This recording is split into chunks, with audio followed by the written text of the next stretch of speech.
What have we planted in our small parcel of land? So, una ay meron po tayo ditong namdokmay na mangga. 4 years old na po ito at ang maganda ay masipag po ito siyang mamunga.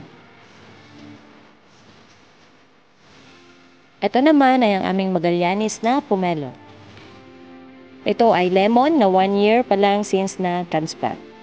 Meron ding lime o dalayap. At syempre, hindi dapat mawala ang kalamansi. Meron din po tayong bayabas. Ayan, marami po siyang bunga sa ngayon. At meron din po tayo ditong mulberry. 2 lungkong lansones at 1 dupo.